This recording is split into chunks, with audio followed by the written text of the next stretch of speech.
Hello again. Now we're going to talk about marketing. When textbooks and marketing professors normally talk about marketing, they talk about either the 4 P's of marketing or the 7 P's of marketing. And these are sort of summarized on a website that might be useful to look at. For example, Brian Tracy here on entrepreneur.com site talks about the 7 P's of marketing. The usual 4 there people talk about are a product and prices and promotion and place. And place is really being the sort of distribution, or how do you get it out into the market.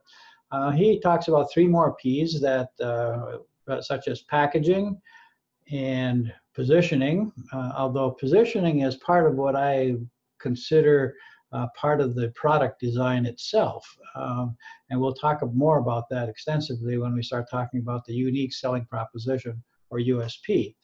And the 7th P that he talks about are the people involved. And these are all important topics. But what today we're going to do, we're going to focus today on what I consider some of the more practical elements of marketing that students aren't often exposed to. These are things that I've been exposed to primarily through sales organizations, and in another video we talked about Larry Wilson. Much of this came from Larry Wilson Counselor Selling Program.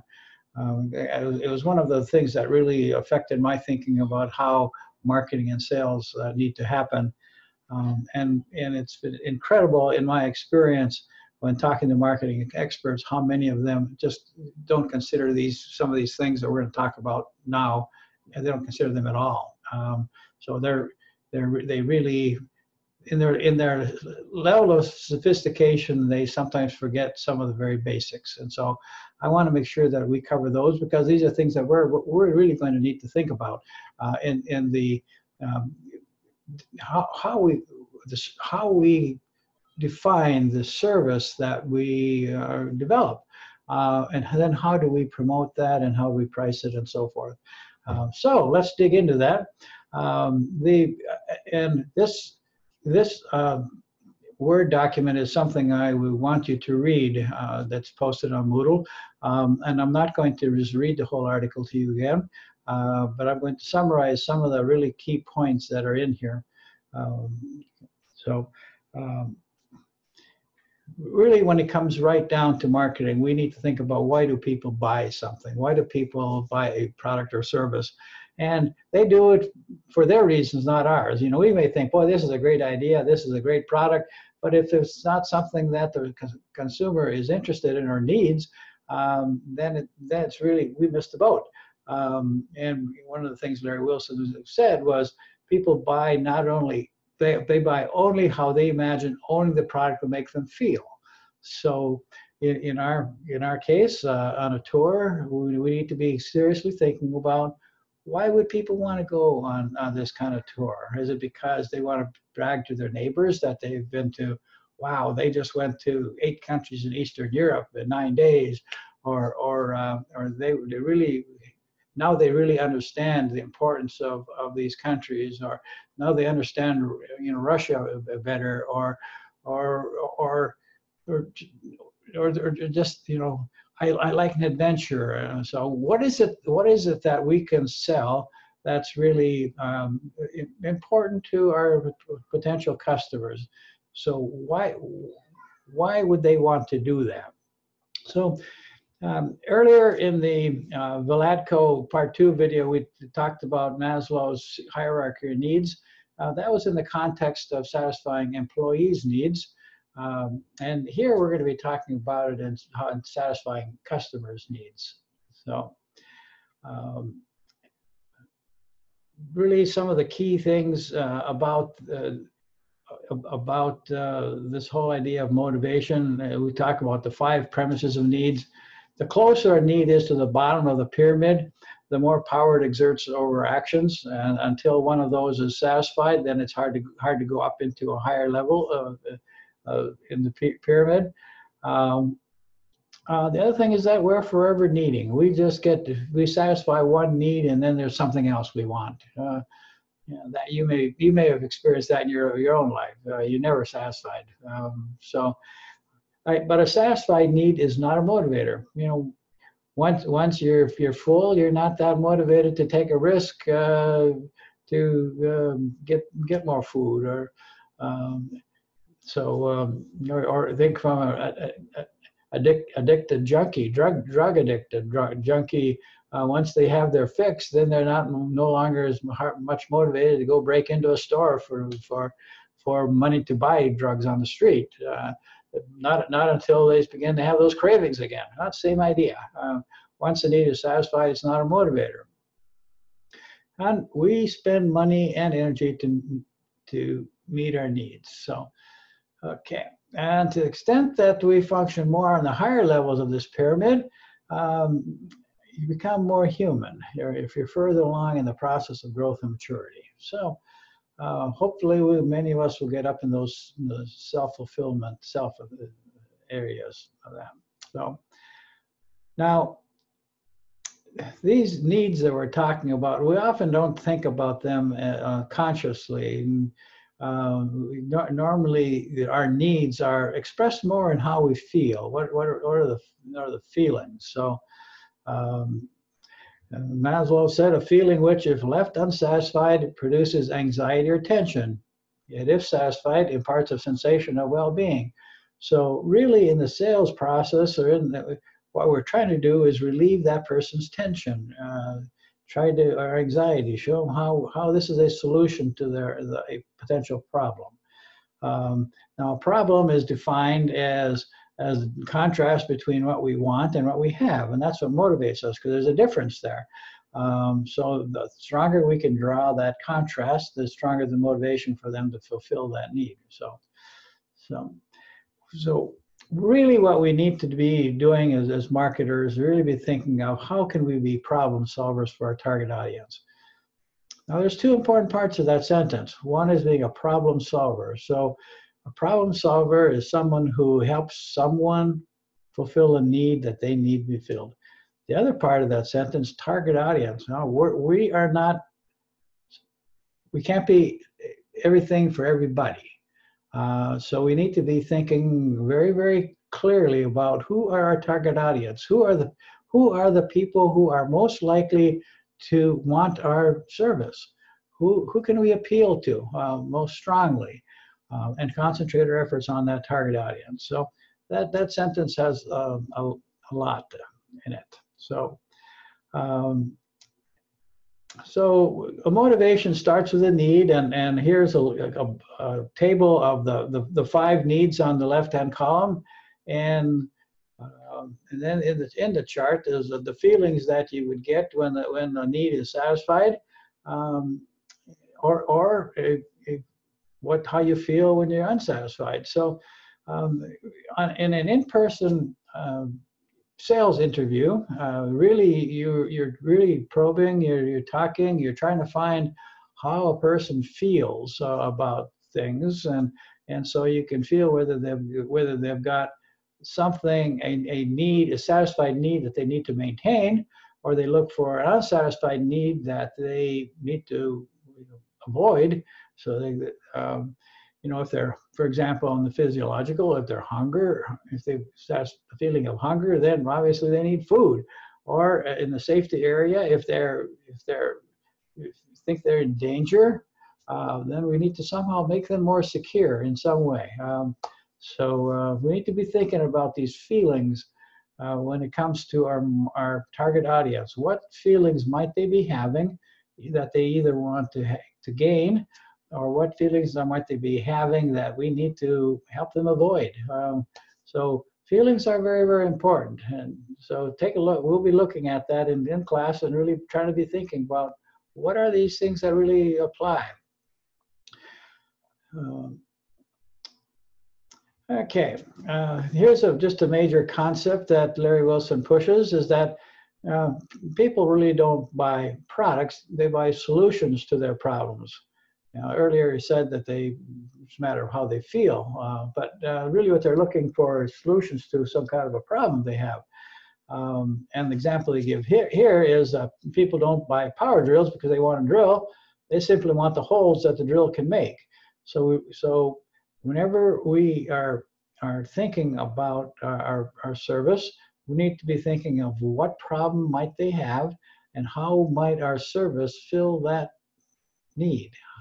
So another major concept that's being pushed is when a customer picks a solution, they really need to be answering these three questions. So will the proposed solution work? Is it the best available?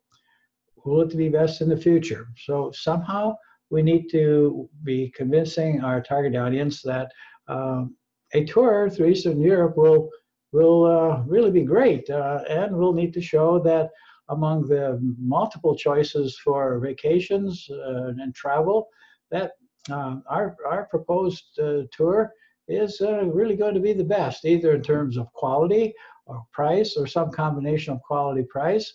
Those are important things that we'll need to be thinking about. And we need to be thinking about, okay, is it good in 2020? What about 2022, 2025? Will it change? So we need to be thinking about those things. Okay, another concept that we need to be thinking about is selling along the benefit path. Now, many people think that in their profession, they really don't want to be a salesperson. But bottom line, all of us are salespeople. Whether we're selling a product or whether we're selling a service or whether we're selling our own ideas to our coworkers, to our bosses, we are all salespeople in one way or another. So, maybe it's not considered, really all that hot to be a salesperson. There's a stereotype of a salesperson, which is not good, but bottom line, we're all in sales. So get over it if that's a hang-up you've got. We're salespeople. So what's being mentioned here about selling along the benefit path is really going from a problem and that you've got, and then when you propose the solution, you need to propose the solution in sort of a three-step process. And one is, describing the solution. What is it? How does it function? And then what's the advantage of that? Give an example of how that solves the problem. And then describe the benefit. This is the piece that is so often missed. And sometimes you can watch television commercials and you wonder, where's the benefit? What's in it for me? So the benefit is really, how does it help gain or maintain the satisfaction of needs? Somehow in any sales presentation, that needs to happen. And with a large part of the marketing that would happen for a touring company being online, we need to be thinking about all those things in the website or whatever means that we use to make the sales. So, like I said, the solution is you want to mention some of the features of the product, and they give an example here of an autoresponder, but let's skip over that. We want to talk about the advantage and showing an example how it works, and there's examples about an autoresponder. An advantage helps the customer understand and believe. Helps him discover the meaning the solution has for him, but then it describes the benefit. So we really need to sell benefits, not features of the products and services. Talk about the solution, what are the features, what's the advantage, what's the benefit. So, like a good test of a presentation is to ask, so what? What's in it for me? Now in the Larry Wilson Counselor Selling Program, there was a little vignette that he did. It was talking about an Army sergeant in Army boot camp, and he was describing a whistle, which is standard issue to the soldiers. and he gave his presentation something like this. It says, "Fellas, this is a whistle. There's on this end here, you put your lips to it and you blow, and you make a very loud noise.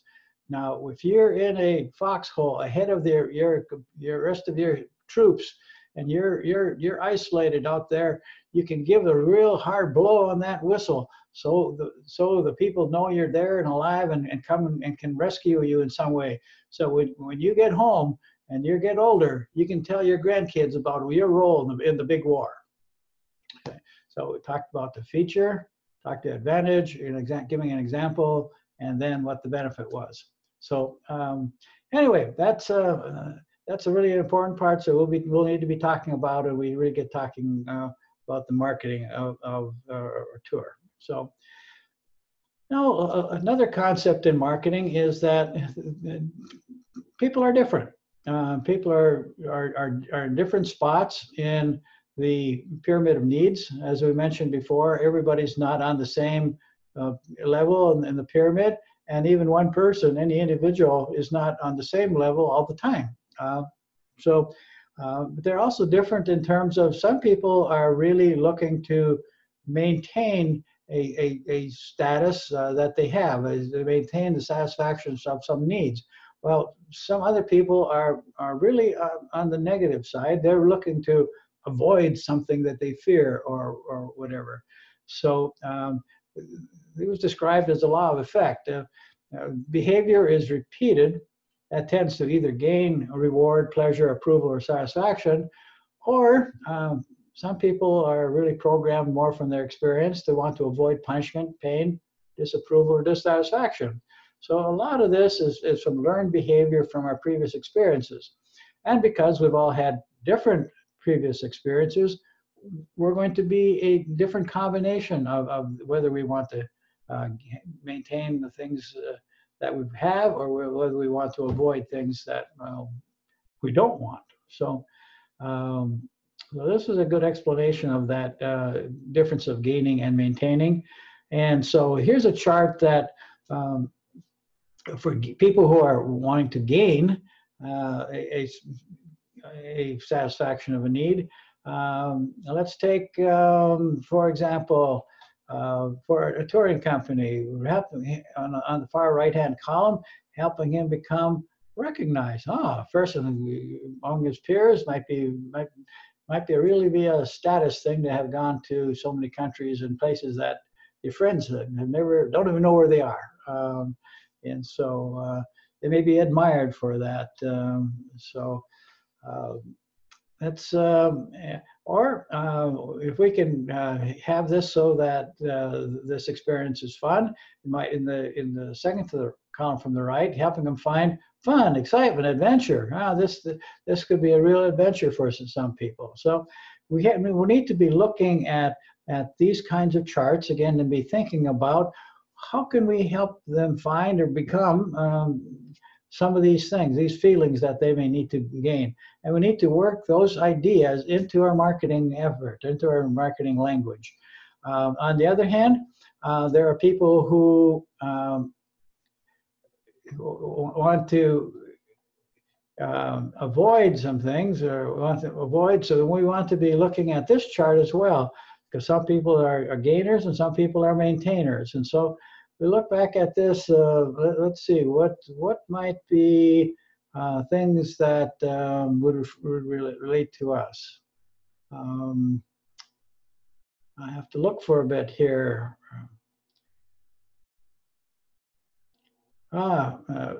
Missed opportunity, maybe something. This is an opportunity to travel someplace where they may not have the opportunity in the future, depending on what happens in the future. So anyway, these are kinds of things we need to look at and see if we can build some of these feelings into our product description and examples given to give the advantage and then the benefit of avoiding some of these feelings. So we have a better chance of communicating the benefits and making the sale to our prospective customers if we use plenty of gain and maintain benefits. Sell on benefits, not on products or services. We need to get down to what the feelings they're going to have. So now in these sales presentations, oftentimes in a face-to-face, you can ask checking questions to see if they're with you. Say, do you like that idea? How does that feel to you? But online, we're not going to be able to ask those kinds of questions unless people call us or something. So we really need to be what the experts say, that you can sort of ask the question on the site, and then they they mentally answer the question, and as such they sort of cement that saying yes that you may want to do. One of the things that Dale Carnegie said in his book, How to Make Friends and Influence People, is to get people saying yes. The more they're saying yes, yes, yes, yes, the more likely they are to, at the end, say yes to the sale. So the idea here is to just be asking some questions along the way that they might obviously answer yes to.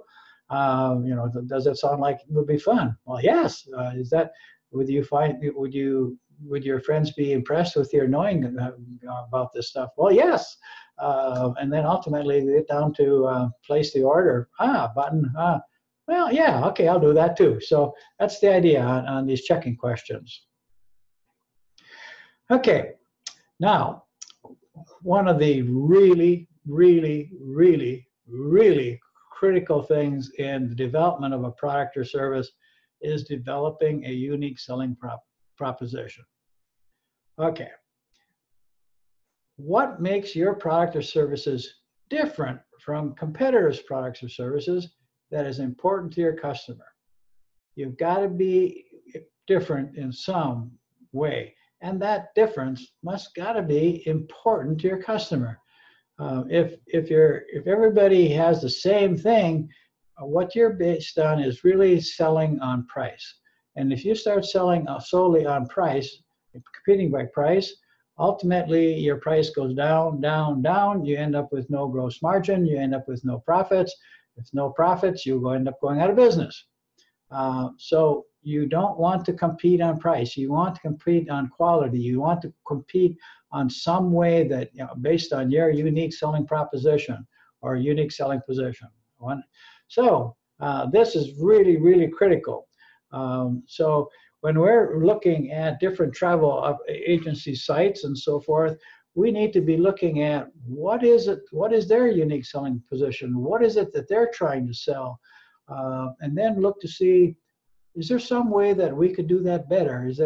How could we be different in a way that's important to our customer?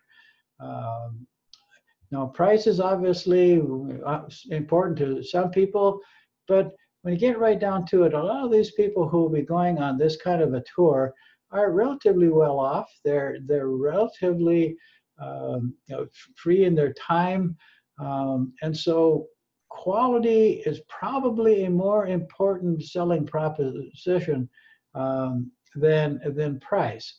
Now, price is important because most people like to know they're getting value for their money. So price is not important, but quality, or what is really the how you're different, that's going to be better, was probably the more important thing to look at than price. So so just some examples. One, I'm not sure whether Visa still has this commercial. They used to say, it's everywhere you want to be. The Visa card, it was accepted in more places than any other credit card. I'm not sure that's true today, but that was their USP. That was their slogan. So other different kinds of uniqueness that you can add to your products are having the biggest selection, lowest prices, most hands-on service, the best guarantee, the most experience. So these are ways that some companies can be different than some others. These may not be applicable to what we're proposing, but these are just examples. You got to be different from your competitors in some way that's important to your customer. So Yeah, and here's something you've always got to be thinking from your customer's point of view. What's in it for me? What's in it for me? What's in it for me? Because that's the point of view that they're coming from. So how do you develop a USP? One way is you simply do sort of fill the blanks. We're the only touring company that does something for whose target audience. That's one way to really be thinking about it. But another way that's suggested is to use an indirect approach, and you write on top of the paper, you know how either you talk about an average company or you talk about a specific company, you know how Rhodes Scholar, blah, blah, blah, blah, blah. You know how Rick Steves, blah, blah, blah, blah, blah, blah. And then halfway down the page, you say, what I do, and you complete that sentence, and how you do it differently in a way that's important to the customer. You can do it, sort of industry-wide, but probably in our case, we need to be looking at our prime competitors, such as Rhodes Scholar, Rick Steves, and there may be others that I haven't yet discovered that you will. Then we need to be looking at what do they do, how do they do it, and how do we do it differently that's important to our target audience. And their thought here is to do multiple of these and then brainstorm various people, and then we will discuss these various possibilities, and we'll develop our USP that we think that will be the most powerful with our prospective customers. Now, this is a little bit different than your selling pitch, but when I managed political campaigns, which I did in the 80s, and then I ran my own campaign in 2009 and 10, we trained the candidates to be able to deliver their 30-second soundbite. You need to be able to say in a very, very short, concise method what it is, who you are, why you're better than the competition, and hopefully you'll do it in the solution advantage benefit format, so you get down to really what the feeling is that the customer will get. Or in the case of my door knocking, I knocked on between 25,000 and 30,000 doors in my campaign, and given this sales pitch over and over again. Hopefully, I left them feeling with a good feeling that here's someone who's qualified that I can trust to make decisions appropriately on my behalf. He would represent me. That's what I had to transmit. But in every case, on our website and elsewhere, we're going to need to transmit to the surfer or web surfer who's browsing our website, that they're going to get something out of it for coming on our tours. What's in it for them? We have to do that in a very concise manner. So, and what this part of the text talks about is once you develop that USP, it really guides you a lot on your marketing, guides you a lot in how you deal with customers, period. So it really gives you focus. So it's really, really beneficial. The next topic is the target or niche marketing. What is a specific target audience you will sell to? Like I said before, we can't be all things to all people. So we have to be thinking about really what it is that we are trying to provide as a service and who would be most likely to be interested in that. Now, and you really need to be quite specific. And in this part here, this treatise is really be talking about, does homeowners qualify? Well, it's not an entire population, but it's still far too broad. Can you define it geographically by age, number of residents, with or without children, those without steel or vinyl siding, single story, accountants? Whoa, you can get very, very specific in terms of your target audience. In our case, a travel service, we can look at age, we can look at income, we can look at what their occupation is, we can look at are they students that we could sell this as a course through their university. We look at location, English speaking. Okay, so we're talking only about America, or we're talking about other countries, and so forth. We need to get to be very, very specific as what is our target audience. So, oh, here's a really good one here. The size of the niche you choose is critical. It must be large enough to have a sufficient prospects to be able to generate enough sales to make any money. But at the same time, it must not be so large as to be meaningless. Ugh. Of course, that's just a bunch of mush. But that's the whole idea. But that's as specific as we can get in general concept. It's got to be large enough, but it's got to be really narrowly focused. So, okay.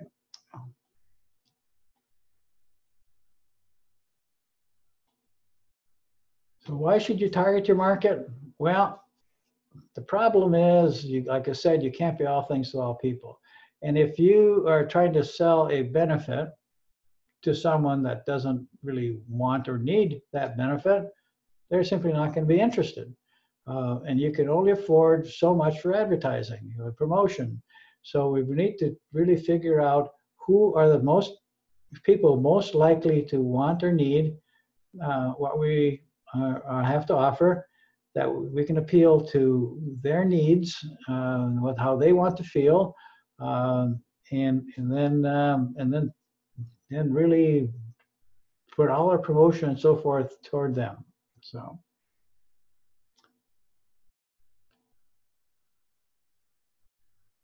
here's the question: is how do you find your target audience? Well, if we look at our competitors such as Rhodes Scholar and Rick Steves, if we see where they advertise and see what they do, that may give us some clues. Where are our competitors competing? Should we go into those same areas, or should we go into something slightly different? That's one thing.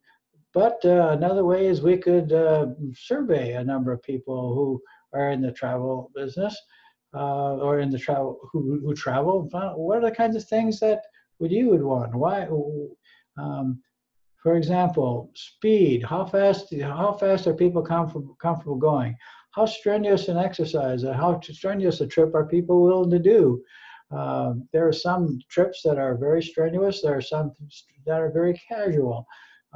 For example, in this area of the world, the river trip down the Danube is very casual, very low strenuous, very low effort required. It's just a casual effort.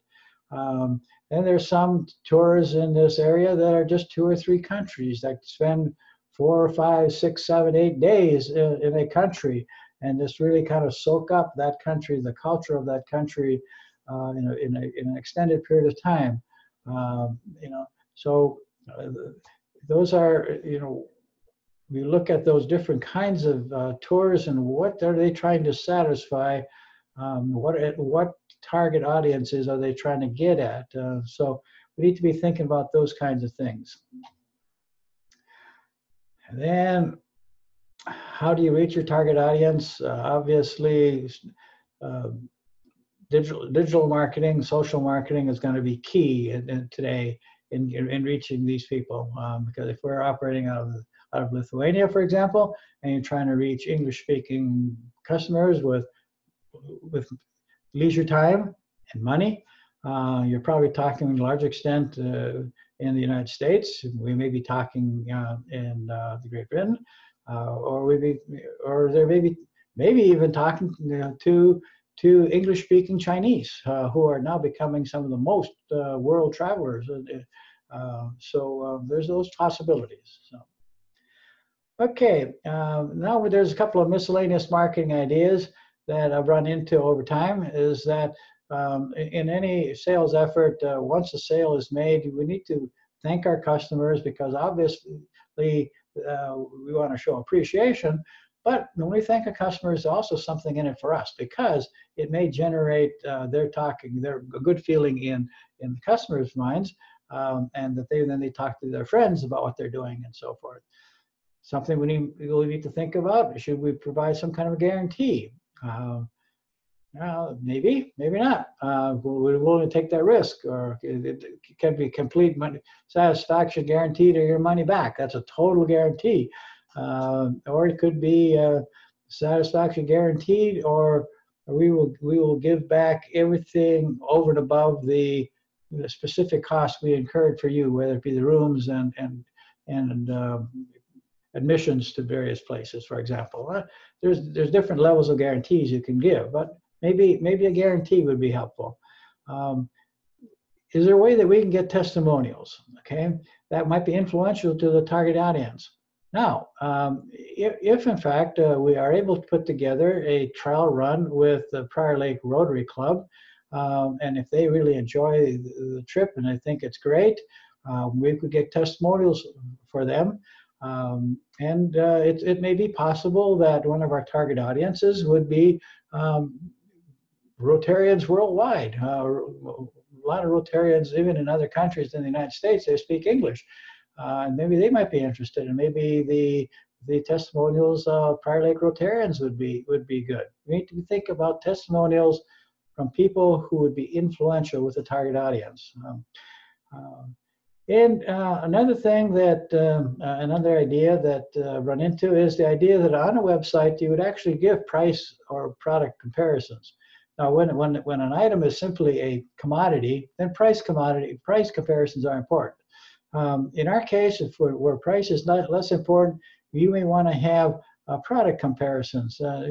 We may want to have a comparison, for example, with a Danube River cruise by Viking.